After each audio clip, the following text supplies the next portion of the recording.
Hello दोस्तों, इसके पहले हम लोग प्रीवियस वीडियो में हम लोग टेंस पढ़ चुके हैं। टेंस में present, indefinite, continuous and perfect tense पढ़ चुके हैं। अब जो नेक्स्ट वीडियो है इसमें प्रेजेंट परफेक्ट कॉन्टिन्यूअस टेंस के बारे में बताया गया है।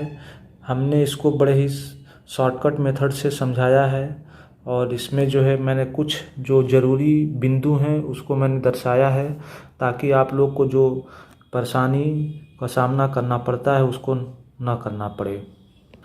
सबसे पहले इसका पहचान देख लेते हैं। Identification of present perfect continuous tense. How to identify that the sentence is in present perfect continuous tense. So इस टेंस में देखिए हम लोग को क्या पहचाना पड़ता है कि इस टेंस में किसी भी कार्य का वर्तमान काल में कुछ हद तक पूरा हो जाना तथा कुछ हद तक कार्य का बाकी रहना प्रकट होता है। जैसे मैं एग्जाम्पल कहूँ कि वह सुबह 8 बजे से खेल रहा है, तो अगर सुबह 8 बजे से खेल रहा है और ये अभी जो है अभी भी खेल रहा है, इसका मतलब ये हुआ कि सुबह से 8 बजे अगर खेल रहा है तो कुछ हद तक तो कार्य किया ही है, खेलने का कार्य कुछ हद तक समाप्त हुआ है। तो हम ये कह सकते हैं कि कुछ हद तक कार्य पूरा हुआ और कुछ हद तक कार्य बाकी है। इसका एग्जाम्पल देख लीजिए कि क्या है। जैसे मैंने एग्जाम्पल दिया है कि वह मेरा मित्र सोमवार से ज्वर से पीड़ित है, तो मैंने बताया हुआ है कि वह सोमवार से ज्वर से पीड़ित और अभी भी पीड़ित है। इसका मतलब कि पीड़ित होने का कार्य जो है कुछ हद तक पूरा हुआ है और कुछ हद तक अभी बाकी है। इसका फार्मूला ज़रा देख लिया जाए कि फार्मूला में क्या होता है। तो फार्मूला में देख लीजिए, फार्मूले में सब्जेक्ट होता है, हैज़ या हैव होता है, या तो हैज़ लगेगा या तो हैव लगेगा, बीन लगेगा, वर्ब में ING plus object plus remaining matter. आप लोग को बता दूं कि कोई भी कॉन्टिन्यूअस या परफेक्ट कॉन्टिन्यूअस टेंस में वर्ब का आईएनजी ही लगता है और परफेक्ट टेंस में वर्ब का थर्ड फॉर्म लगता है। ये हमेशा याद रख लीजिएगा कि अगर टेंस अगर कॉन्टिन्यूअस टेंस है, जब ओनली कॉन्टिन्यूअस टेंस या परफेक्ट कॉन्टिन्यूअस टेंस, चाहे यह प्रेजेंट हो, चाहे पास्ट हो, चाहे फ्यूचर हो, तो उसमें वर्ब का आईएनजी, मेन वर्ब में आईएनजी फॉर्म ही होगा। ये ध्यान दीजिएगा। बाकी देखिए कि हमें हैज किसके साथ लगाना और हैव किसके साथ लगाना है। ये हैज और हैव किसके साथ लगाना होगा इसको मैंने बताया हुआ है कि आई, वी, यू, दे तथा प्लूरल नंबर का जब सब्जेक्ट होगा तो उसके साथ हेल्पिंग वर्ब हैव बीन का प्रयोग होगा, हैव बीन। और अगर सेंटेंस में सब्जेक्ट हमारा जो है ही, सी, इट तथा नेम होगा तो उसके साथ हैज़ बीन का प्रयोग होगा। मुख्य क्रिया मेन वर्ब को हमेशा वर्ब में आईएनजी का प्रयोग करते हैं। समय के लिए सिंस तथा फॉर का प्रयोग करते हैं।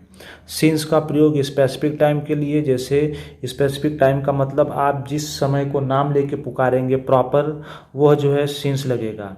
अगर वो समय प्रॉपर नहीं है, सिर्फ ऐसे ही बोला जा रहा है, तो वो फॉर लगेगा। फॉर एग्जांपल मैं कहूँ कि दिन से, 4 दिन से, तो 4 दिन में सोमवार, मंगलवार, बुधवार कौन सा दिन है ये नहीं मालूम चल रहा है क्योंकि इस दिन जो है 7 होते हैं। तो अगर मैं 4 दिन से कहूँ तो ये नॉट स्पेसिफिक टाइम है।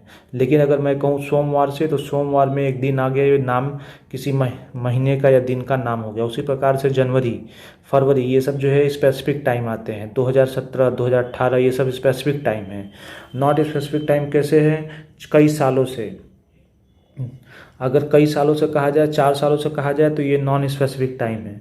इसलिए इसमें जो है सिंस का प्रयोग कब करते हैं और सांस फॉर का प्रयोग कब करते हैं, ये हमेशा एग्जाम्पल जो है एग्जाम में पूछे जाते हैं। तो आप हमेशा इसका कॉन्सेप्ट क्लियर रखिए कि स्पेसिफिक टाइम रहेगा तो सिंस का प्रयोग होगा और नॉन स्पेसिफिक टाइम होगा तो फॉर का प्रयोग होगा। फार्मूला समझ लिया गया। फार्मूला में क्या है, अब मैं एग्जाम्पल दे रहा हूँ। हाँ, मैंने एक पहचान बताया था कि आप देखे होंगे कि कॉन्टिन्यूअस टेंस में रहा, रही, रहे पाया जाता है, लेकिन मैंने प्रेजेंट कॉन्टिन्यूअस टेंस में एक बात बताया है कि रहा, रही, रहे जरूरी नहीं कि पाया ही जाए। तो वो भी ध्यान रखिएगा कि कॉन्टिन्यूअस टेंस का मतलब, जैसे मैंने एग्जाम्पल बताया था, स्टेशन पर गाड़ी खड़ी है, तो इसमें रहा, रही, रहे नहीं है, फिर भी वो कॉन्टिन्यूअस टेंस माना जाएगा। अगर उसी टेंस में हम समय जोड़ दें तो वो प्रेजेंट परफेक्ट कॉन्टिन्यूअस टेंस हो जाएगा। तो कोई भी कॉन्टिन्यूअस टेंस में अगर हम समय जोड़ देते हैं तो वो परफेक्ट कॉन्टिन्यूअस टेंस हो जाएगा। फॉर एग्जांपल, स्टेशन पर गाड़ी खड़ी है, ये कॉन्टिन्यूअस टेंस है। अगर इसी में हम समय जोड़ देते हैं, जैसे 4 घंटे से स्टेशन पर गाड़ी खड़ी है, तो ये परफेक्ट कॉन्टिन्यूअस टेंस हो जाएगा। तो ये फार्मूला जो है समझ लीजिएगा थोड़ा।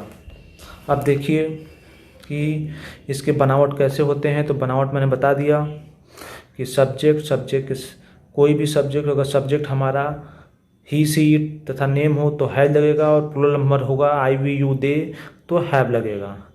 नॉट का प्रयोग, बीन का प्रयोग। नॉट का प्रयोग मैंने बताया हुआ है कि दोनों हेल्पिंग वर्ब के बीच में होता है, इस रेखा में होगा। मतलब कहने का कि नॉट का प्रयोग हेल्पिंग वर्ब और मेन वर्ब के बीच में होता है।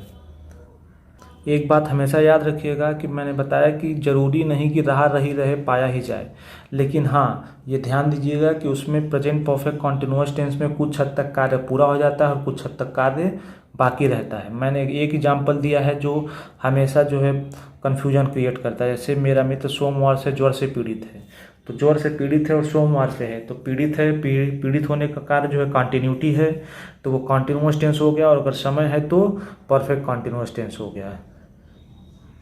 इसमें मैंने सिर्फ कुछ हद तक जो है पॉइंट्स को क्लियर किया है ताकि वीडियो छोटा छोटा हो सके और शॉर्टकट हो। ठीक, अगर वीडियो अच्छा लगे तो धन्यवाद।